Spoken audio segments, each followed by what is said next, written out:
उठाए चुनाव आयोग के खिलाफ उनके कार्यशैली को लेकर के भी उन्होंने कहा कि आखिर सत्ता पक्ष के विधायकों के घर छापेमारी होने की आशंका भी उन्होंने इसमें शामिल कर दी। उन्होंने अंदेशा जाहिर किया कि कई विधायकों के घर छापेमारी की तैयारी की गई है जो उनकी जानकारी में है। राज्यपाल भी राजनीतिक संरक्षण जो है वो दे रहे हैं, ये बड़ा आरोप उनकी तरफ से लगाया गया। कार्रवाई के पीछे की वजह क्या है ये पूछूंगा, ये सवाल मैं रखूंगा। 1000 करोड़ के घोटाले की बात पूर्णतः गलत है, ये संभव नहीं है।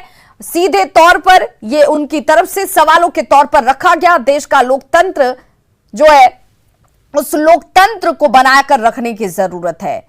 ये कार्रवाई मेरे ऊपर क्यों की जा रही है, इस तरीके से चीजें क्यों रखी जा रही है। गिट्टी और बालू को मेजर मिनरल्स में शामिल कर ले केंद्र सरकार, ये उनकी तरफ से कहा गया।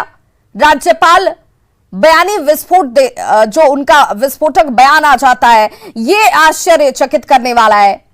मुझे ईडी ने सम्मन किया हुआ है, मैं उस सवाल का सामना भी करूंगा, लेकिन जो 1000 करोड़ के घोटाले की बात की जा रही है वो गलत है।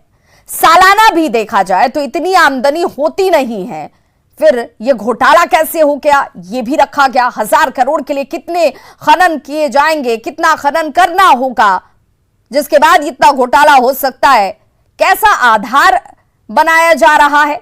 मेरे ऊपर लगे तमाम आरोप गलत है। मुख्यमंत्री हेमंत सोरेन मीडिया के सामने आए, उन्होंने ये तमाम तथ्य और साक्ष्य जो हैं वो सामने रखे। उनका सीधे तौर पर कहना था कि वो सवाल, जिन सवालों के साथ जो चार्जशीट रखी गई है, जो तमाम चीजें बताई जा रही हैं, उसे मीडिया के सामने साझा भी करूंगा। लेकिन राज्यपाल जो हैं उनकी कार्यशैली को लेकर के भी उन्होंने सवाल रखा। ईडी के कार्यशैली पर भी सवाल उठाए। उन्होंने कहा कि, और ये तस्वीर देख लीजिए, मुख्यमंत्री आवास से निकलते हुए मुख्यमंत्री हेमंत सोरेन और गाड़ियों का ये काफिला आपको नजर आ रहा होगा। कार्यकर्ताओं का हुजूम सड़कों पर देखिए, जो जेएमएम के झंडों को हाथ में थामकर इस वक्त वाहन के दोनों तरफ चलते हुए नजर आपको आ रहे होंगे। ये एक्सक्लूसिव तस्वीरें, झारखंड की सियासत इसलिए हम कह रहे हैं कि इस वक्त गरमाई हुई है।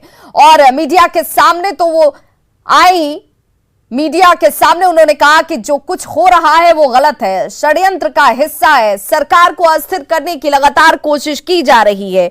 चुनाव आयोग के को लेकर भी उन्होंने कहा कि क्या लिफाफे में बंद मेरे लिए फैसला है, राज्यपाल के पास है, लेकिन राज्यपाल उस पर सेकंड ओपिनियन की बात कह देते हैं। ये कैसे संभव है। 1000 करोड़ के घोटाले की बात पूर्णतः गलत है। सुरक्षा को लेकर देखिए चाक चौबंद इंतजाम ईडी दफ्तर के बाहर जरूर किए गए हैं, लेकिन इस वक्त मुख्यमंत्री अब प्रेस कॉन्फ्रेंस खत्म करने के बाद सीधे अपने आवास से बिरसा मुंडा चौक, जहां पर बिरसा मुंडा के प्रतिमा पर उनकी तरफ से माल्यार्पण किए जाने की बात सामने आ रही थी, क्या वहां पहुंचते हैं या वो सीधे ईडी दफ्तर पहुंचते हैं, ये देखना होगा। बेहद महत्वपूर्ण इस वक्त। और देखिए हिनू चौक से होटल एकड़ तक धारा 144 को लागू कर दिया गया है।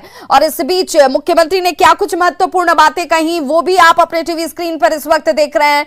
तो हेमंत सोरेन की तरफ से प्रेस कॉन्फ्रेंस खत्म हो चुका है। सीएम आवास पर जो प्रेस कॉन्फ्रेंस चल रही थी, उन्होंने कहा कि मुझे ईडी ने सम्मन किया है और इसीलिए मैं ईडी दफ्तर जा रहा हूं, सवाल का सामना भी करूंगा, लेकिन 1000 करोड़ का घोटाला जिसका आरोप लगाया जा रहा है वो गलत है। हमारे सहयोगी अविनाश लगातार सुबह से ही हमारे साथ जुड़े हुए हैं। अविनाश, मुख्यमंत्री के अगर इस प्रेस कॉन्फ्रेंस की निचोड़ की बात की जाए तो 4 महत्वपूर्ण बातें जो उनकी तरफ से कही गई।